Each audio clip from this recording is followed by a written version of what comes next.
Hey everyone, welcome to Beyond the Page. I'm Jennifer Crosswhite, book coach and editor with Stephanie Fager, author, Hi, Fran. marketing PR specialist extraordinaire. We are going to talk about fun stuff today, Yeah, mostly we because are. next week Stephanie and I will be together in person, which is very exciting.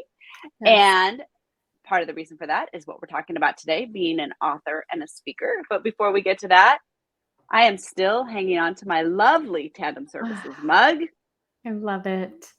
I I do. love it. I, I'm looking at going to get I actually looked online at the place you told me about for that and Mhm. considered getting me some. I mean, they make great gifts. I've given mugs like this with like the kids' pictures on them to the grandparents. Like, who can't have too many mugs? Like, it's a great gift. So, I e- know. And even if if you you don't get have your own business, you could put like your favorite book quote. You could do fun stuff with that. So, the customize. ones that are temperature done, I those are Yes, always super fun. those are Like fun. Those are really fun. I Yeah. love those. Yes, I do. Well, so I thought of you this morning when I made my tea because Yeah. I was planning on getting a different mug. Because I'll tell you the story, but I have my kitty cat mug today. I But love the kitty cat mug. I don't know, the one I was going to get was my mama bear mug because I was thinking about a Mm, situation that I experienced this weekend in St. Louis. My husband and I went to the St. Louis Cardinals game because his mhm, favorite baseball player is retiring in a couple weeks. And so we took the mm. kids up there and then we went to go see the arch afterwards and Oh, fun. found a man on the side. Well, man on the side of the road. No, we were Yes. walking. You saw my post, right? I saw Uh, your post. we found he was an elderly gentleman who was falling, and my husband and I found him Mm, at the arch with his wife, and it was like we were chatting later about how crazy like God's timing is because it wouldn't yes. like just at all. But my husband's in the medical field, so he goes running. And I go running, and we're helping this man, and we walk him all the way back to his hotel. And we had a really bad experience at the hotel. But when I looked at the mug this morning and I saw Mama Bear, this is what it made me realize Mm, about me that mama mhm. being mama bear does not just only like fall under the requirements of my own children. Like when you become a part of my family, Jen, like I become mama Yes. bear on you, even if I just met you. Yes. Yes. And I think there's definitely something really about I was thinking about that this morning with author communities. Oh, That when you have found the right author community, yeah, everybody, we encourage each other, we rally around each other. yeah, And there's just something really fantastic about yeah, that. And I think we need that, in a yeah, we world do. that can be very divisive and Mhm. it feels competitive. And definitely in the book world, there's times it certainly has felt competitive. Yeah, But I think that just yeah, having those people who will stand up for you in any situation and encourage you is fantastic. And so, yes. going off of that, I'm involved in a multi-author promo today. So there's something called Zoe Bub, and right now there's over 800 books that are free today. I'm going to put it It's is amazing. romancebookworms.com. So my book Flashpoint is free today on all platforms. It's actually free till the 24th. But if you go to romancebookworms.com, you will get over 800, any kind of romance you can think of, it's on there.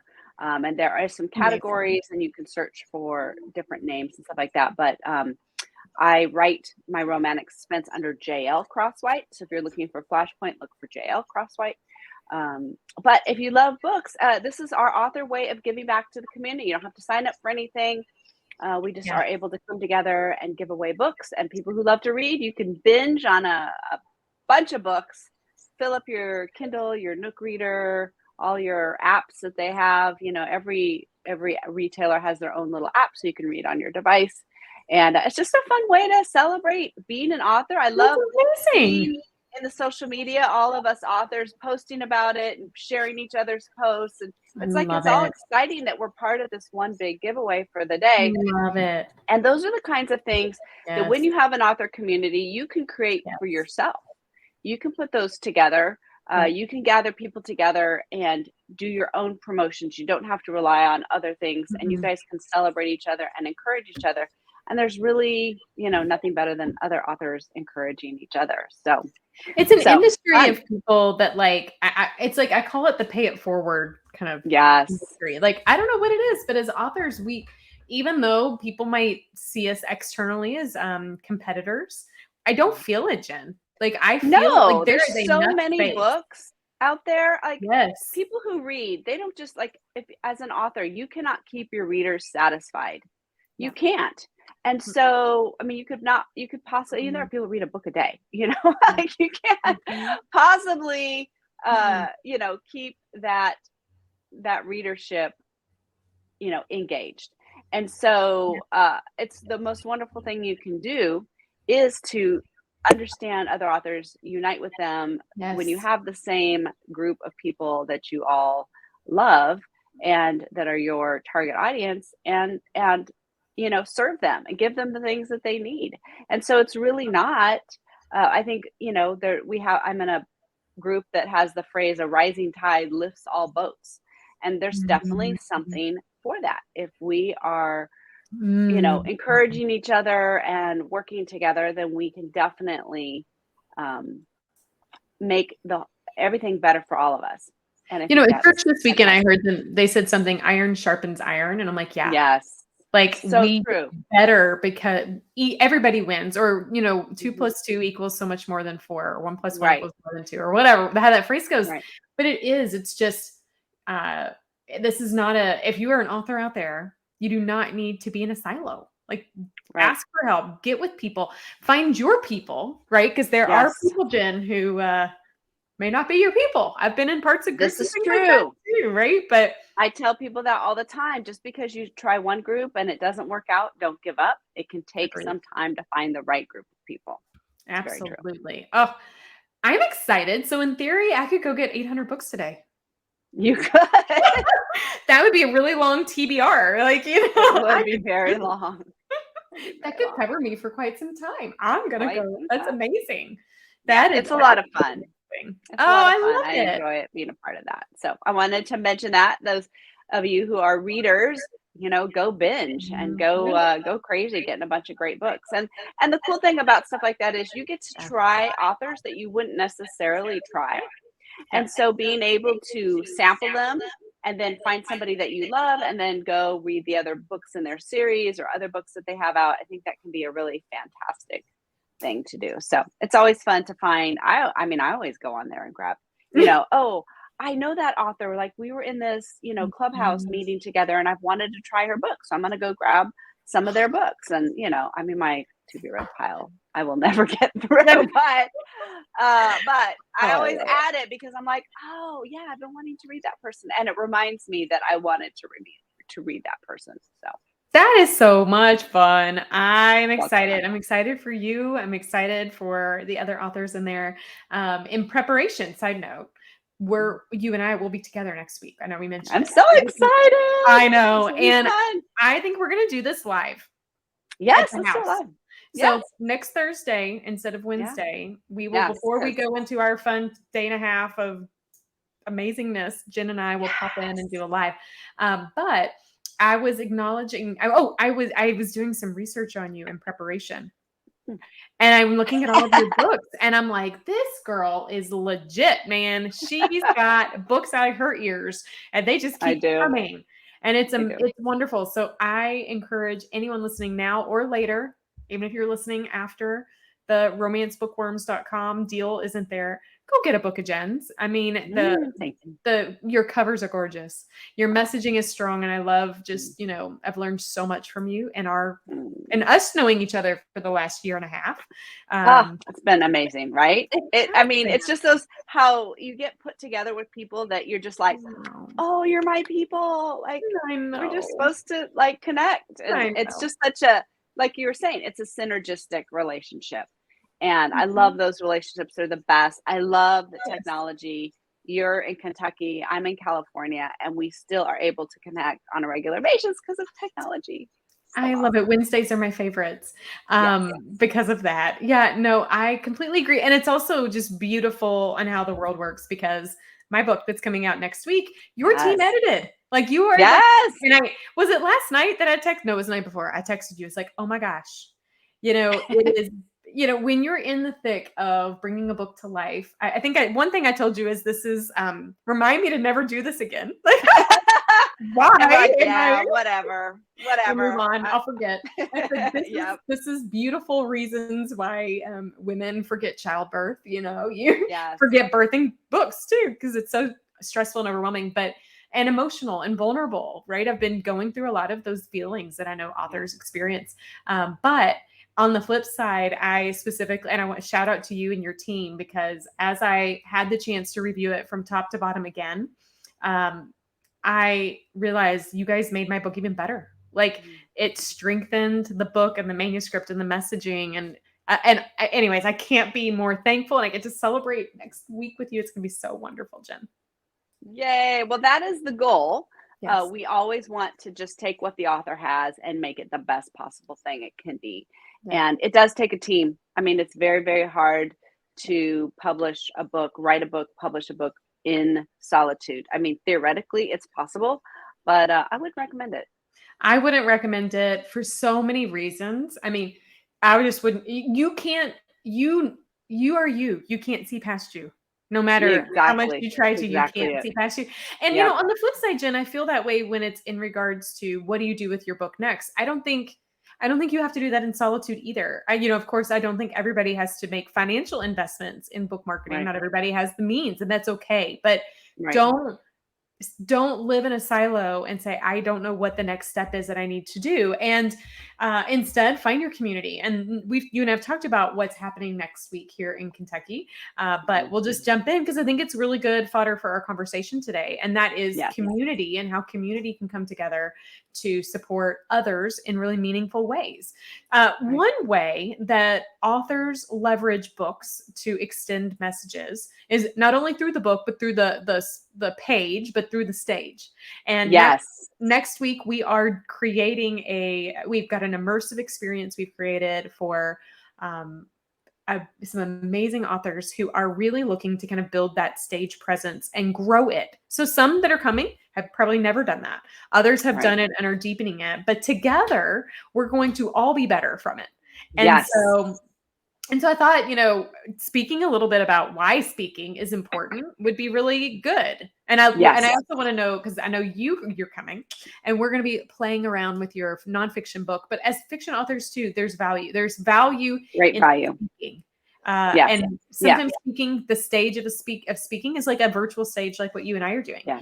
Another stage might be in front of hundreds and thousands of people. That might give you heart palpitations. You get to pick. But and I think there's two things that you are bringing up that are really important for all authors to consider. One is, yes, I know public speaking is the number one fear. When they do these surveys, what are you most afraid of above dying is public speaking, right? And it's a skill that you can learn. It absolutely is a skill that you can learn. And then two, the other thing is that what you just said, video is very hot in all of the social media algorithms. And so to become searchable, you need to at least get comfortable with video. You don't have to do all the video, all the places, all the time. Right. But people are much more, if you notice, if you look in your feeds, there's many, many more videos in there.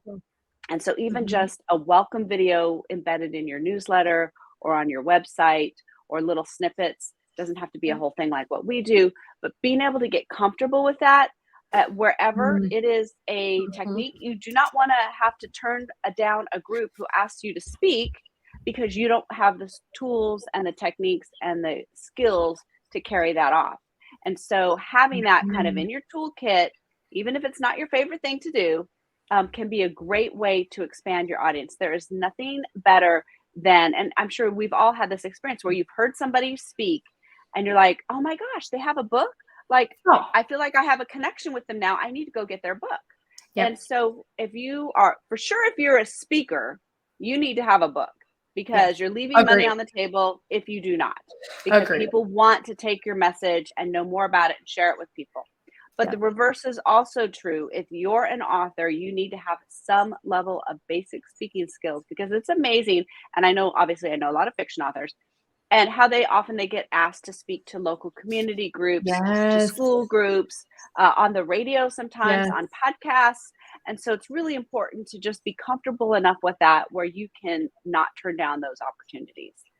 It's funny to me that you mention that public speaking is the fear over. I mean, it's true. It's so true. And, because I've told people before, visibility in book marketing tends to be the shiny thing that people get excited about.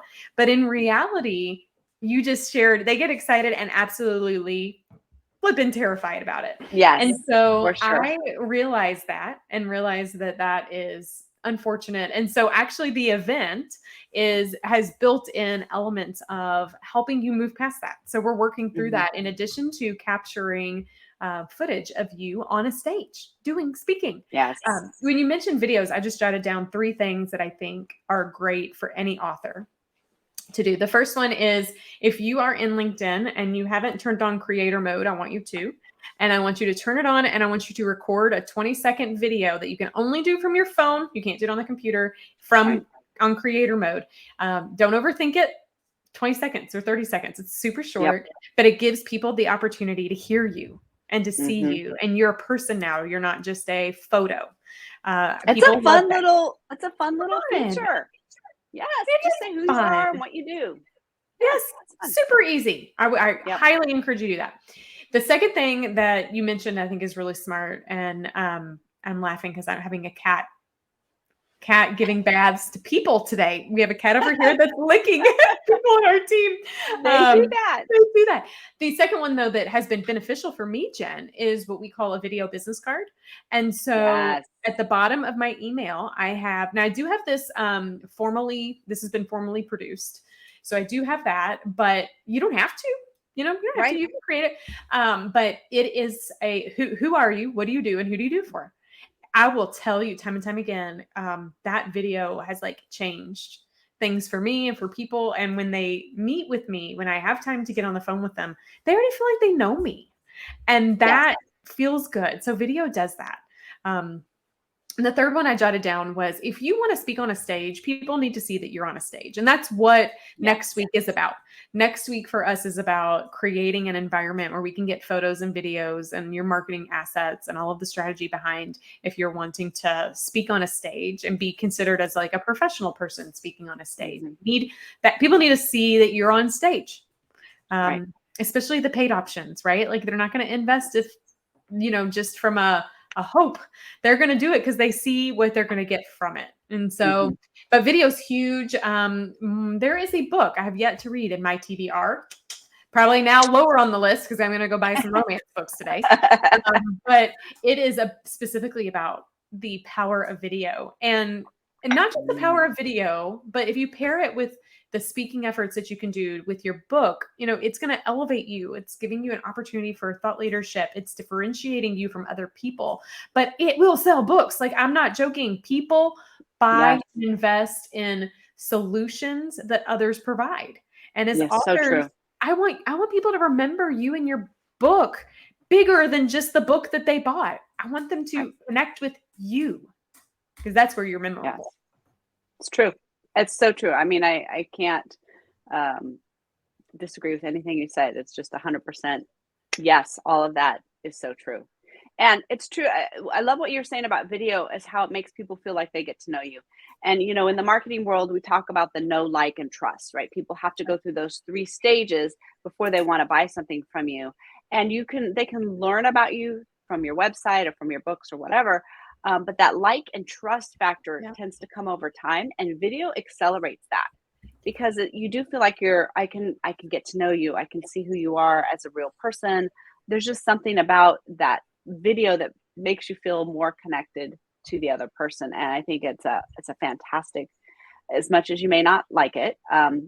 Before the pandemic, I had a marketing friend. We were in a networking group, and she said, "You need to do a Facebook Live every day."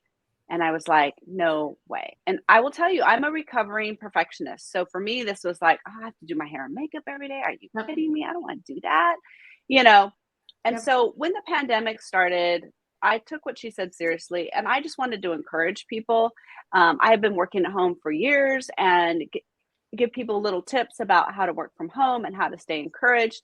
And I had Raja the Wonder Cat with me, and I think people tuned in for that more so. I mean, literally, she would be like crawling all over me. You could see her like she'd leap from my shoulder to the bookcase. I mean, I it was love it. entertainment. And I did that every day for 8 weeks, Mhm. and it got me over the fear of feeling like it had to be Yes. perfect.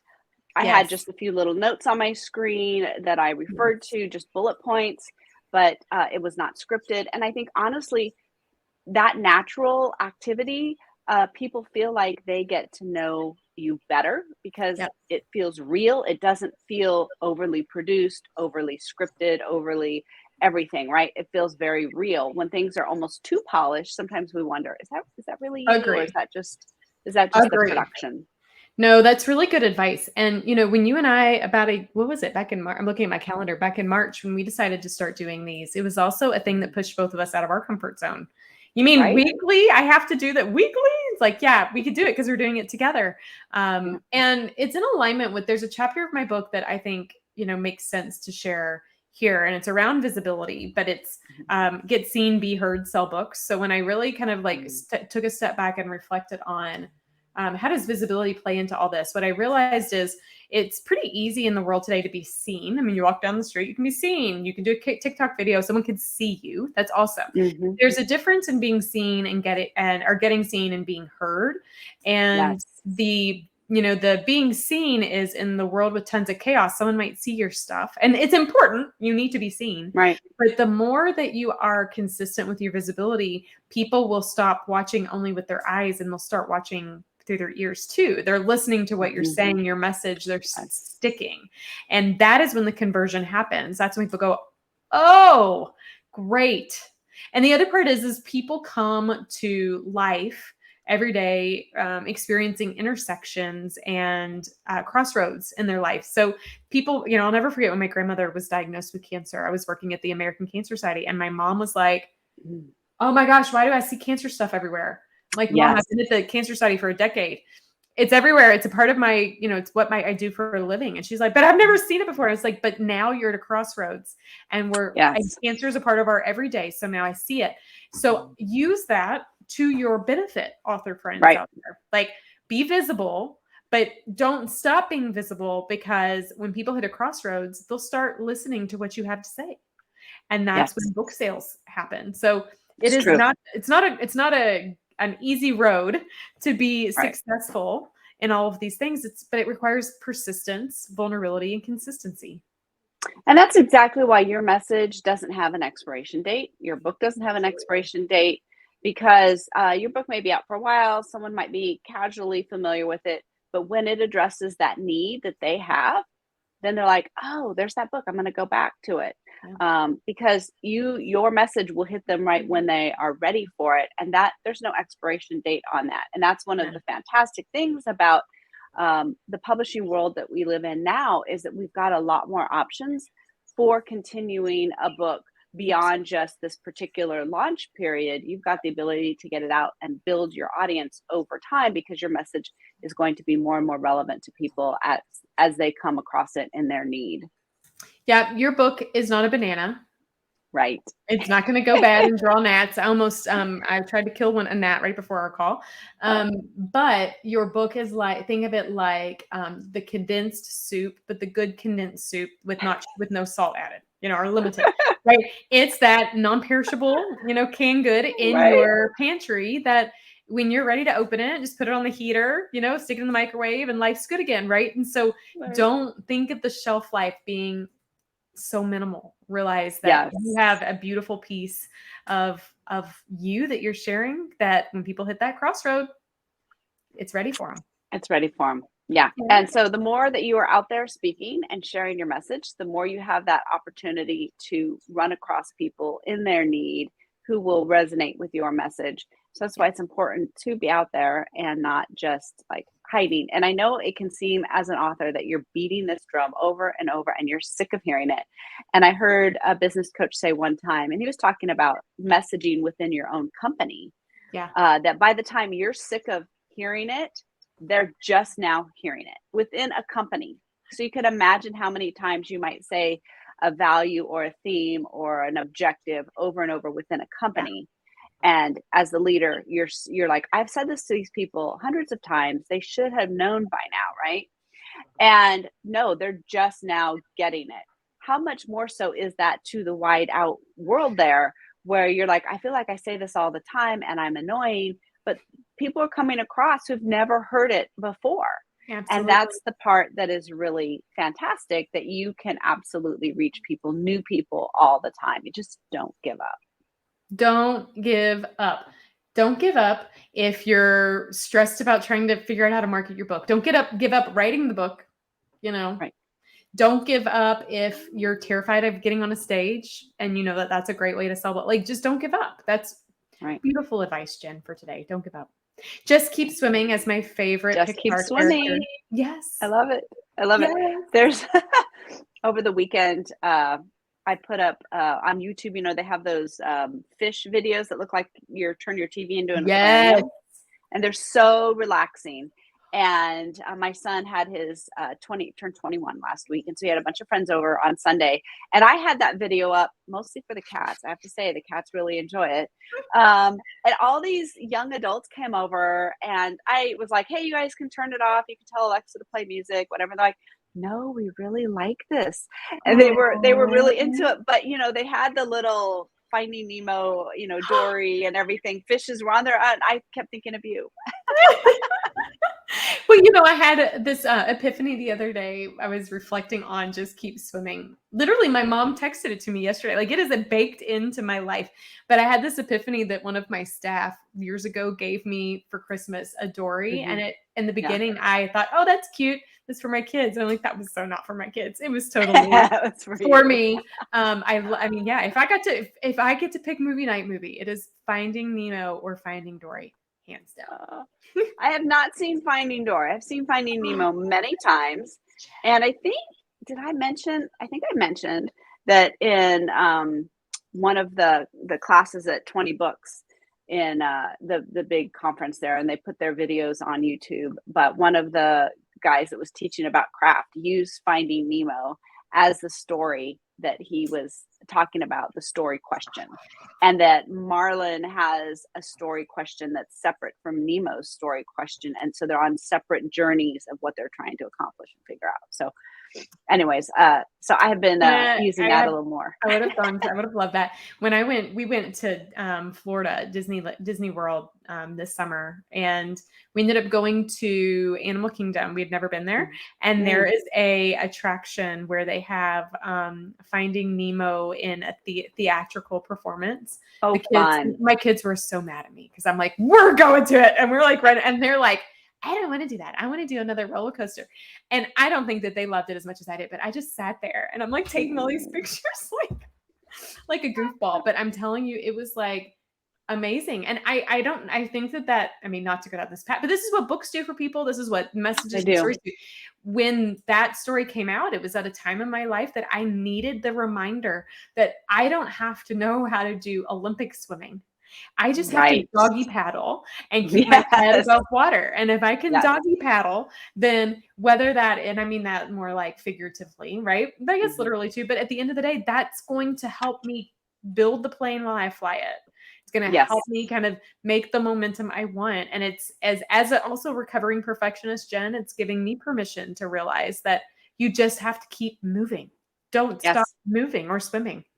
It's so true. You can't, there's nothing you can't recover from, you know. Absolutely. Maybe you've let something lie dormant, or you feel like you flubbed something. It's all stuff you can recover from. You just have to keep moving forward. Just keep moving forward. Yes. So normally we give a quote from a book. And so I normally probably wouldn't do this, but I'm in the process of writing my next book under an indigo moon. It's up for pre-order if you want to pre-order it. And the first line, I've worked on this first line. It's been around for many years, but I think it's actually sort of key. That's fiction. It's key to what we've been talking about today. So here is the sentence. It says, the metal key warmed in Carissa Carver's hand the teeth cutting into her palm as she cradled it. Odd how the future could be held in such a small item. And I love the line about the future just being held in such a small item, just being representative. And so I think that is one thing I want to tie in with today as the sun is coming through my blinds and giving me sparkles, that the future can be held in a small item, a little bit of video, a little bit of speaking, a little stepping out of your comfort zone. It does not take much to just change your direction just a little bit. So now you are on a slightly different path. So anyways, that's amazing. The beginning of that. That's amazing. Book. And I'm so excited about that book that is forthcoming. It's going to be amazing. Yes, Jen. As soon as I finish writing it. I didn't go down there. You went there. You put that pressure on yourself. I'm making progress, so I don't feel as badly about it. I am swimming on that book. Not quite drowning. Sometimes I thought maybe I was drowning, but you've got this. You've got this. And so do all of you all who are watching today. You've got this. Yes. Give yourself grace. Give yourself direction. Give rest in the peace that you don't have to do all the things. You can do some of the things, but you can do all the things, just not all right now. And push yourself out of your comfort zone. I find that when I'm uncomfortable, the best things come from it. That's very true. The best things come on the other side of your comfort zone. That is incredibly, incredibly true. Well, next week we will be together live, not on Wednesday, but on Thursday. So that will be exciting because Wednesday I will be driving to the airport this time next week. Or maybe actually already at the airport, right around there. So next week will be very exciting. That's going to be so much fun. So tune in for that. And authors, remember, your words have power, your book has power, and your message has power. And so we are inviting you to take that to the page and beyond, which can include speaking. Yep. And as we cheer you on the pursuit of your book and your publishing dream. So we will see you guys next week. Have a great week until then. All right. Bye-bye. See you guys.